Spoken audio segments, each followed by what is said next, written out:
session. These are my all-time favorites.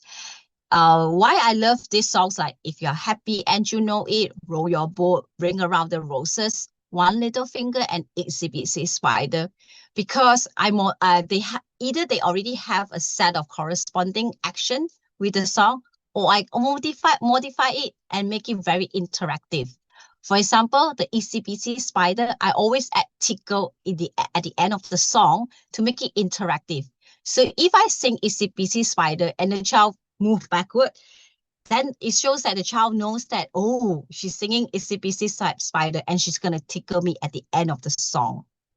So what is your go-to song if you're going to use song in your session? You may think that this song's a little bit childish if you have a school-age kids. Don't stop yourself from using what is trendy right now. It can be K-pop, J-pop, or C-pop, yeah. So I have this little song hierarchy that I always gauge where is the child at right now. First question I ask, does he know that I'm singing versus that I'm talking? If I start singing and the child starts swaying the body, that is a positive sign of he know that I'm singing. Okay, the next question would be, does he know what I'm singing? So like the example that I said just now with Itsy Bitsy Spider, that shows that the child knows what I'm singing. And the last one is, can he sing the song together with me, or can he complete the song?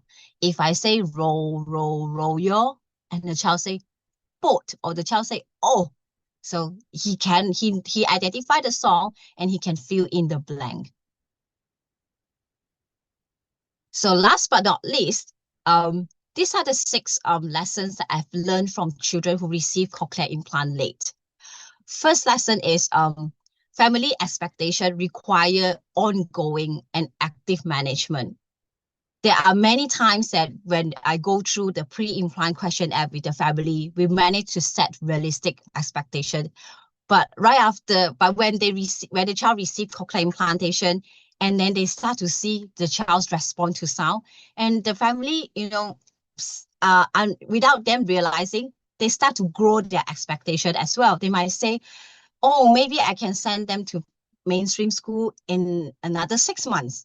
Yeah. So, and then what do? I always go back to the questionnaire again, to remind them, we have to take small steps with the listening part, but don't forget to look at the child as a whole. He still need to go to school at 7, what's medium of school is more suitable for the child.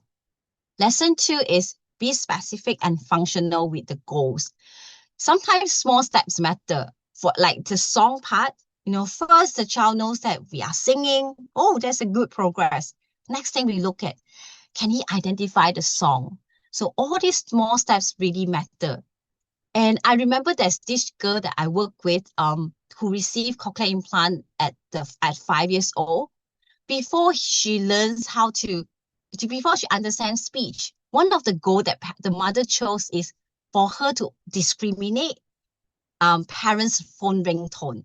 So she actually can tell when someone's phone ringtone goes off, she can say it's either papa or mama.